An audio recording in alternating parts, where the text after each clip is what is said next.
on se retrouve une fois que tout est bien sec. Voilà, il faut compter environ 24 heures de séchage, à peu près. C'est quand même beaucoup plus rapide que pour le papier mâché.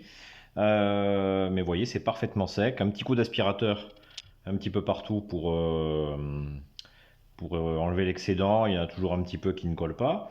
Je trouve que le résultat est franchement très intéressant. Honnêtement, mine de rien, entre la peinture et ça, déjà, bon, le ballast n'est pas encore posé, mais entre la peinture et ça, je trouve que ça commence à avoir de la gueule, hein. Ça fait un peu trop minéral pour l'instant, mais ça commence vraiment à avoir de la gueule.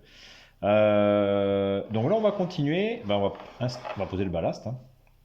Donc après, on utilise les mêmes méthodes. Essence F. Toujours la petite mixture, il m'en reste pas beaucoup, mais il y en a largement assez. La seringue qui va bien. Voilà. Et, plus important, le mélange de ballast. Ici. Voilà. Et bon, on va y aller à la petite cuillère, tranquillement. Donc, on va faire ça le plus tranquillement possible. Alors au départ, vous voyez, j'avais prévu ici d'installer peut-être un petit peu de gravillon et de sable au milieu, mais finalement, je me suis aperçu que l'espace était tellement réduit que finalement, n'installer que du ballast, ça sera pas plus mal. Voilà. Donc, c'est toujours en gros, c'est la méthode que j'utilise, que je vous montre, la méthode que j'utilise lorsque je ballaste le réseau, hein. Donc, il faut y aller avec parcimonie, mais voilà le résultat. Voilà. On est pas mal, là on est pas mal. Alors là, on va en mettre un petit peu à l'intérieur.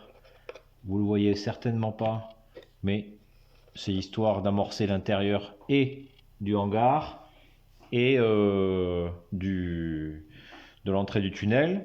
Donc là, écoutez, je vais installer le ballast, hein, vous voyez, bon, vous avez compris un petit peu le principe.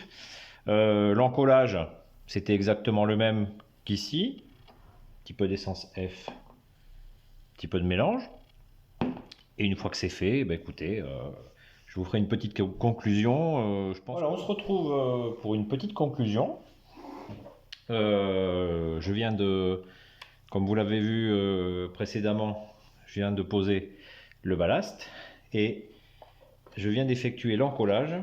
Là, ça vient de se terminer il y a 2-3 minutes à peine. Et comme vous pouvez le voir, vous voyez, c'est encore frais, hein, puisqu'on aperçoit la colle ici notamment. Alors, le ballast a été, ainsi que la colle, ont été installés ici sur ces deux voies-là, plus dans le prolongement sur quelques centimètres à l'intérieur, pour essayer voilà, de prolonger un petit peu et que ce soit visuellement plus agréable. Et je ne sais pas si vous le voyez, je l'ai installé, je l'ai posé ici aussi, sur cette partie-là, hein, pas sur la totalité, puisqu'il y aura, comme je vous ai dit, un bâtiment. Donc le bâtiment va déborder un petit peu, hein, il va être à peu près à ce niveau-là. C'est pour amorcer l'entrée, hein, voilà, tout simplement. Et écoutez, maintenant, j'attends juste le séchage.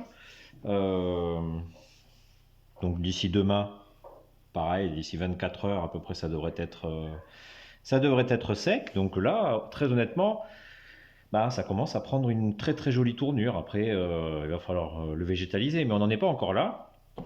La prochaine étape, donc le prochain épisode, je vais mettre en peinture les bordures ici, les patiner, et surtout m'occuper de patiner et de rendre plus à ma sauce, plus à mon goût, le pont secteur et le funiculaire. Je pense que si déjà je réalise ces trois opérations, ça sera pas mal. Et peut-être, je rajouterai à la fin, très certainement, du prochain épisode, un petit essai à nouveau pour voir si tout fonctionne toujours bien pour ce qui est de la circulation du locotracteur. Donc voilà, je vous dis à très très vite pour la semaine prochaine pour le prochain épisode. Merci.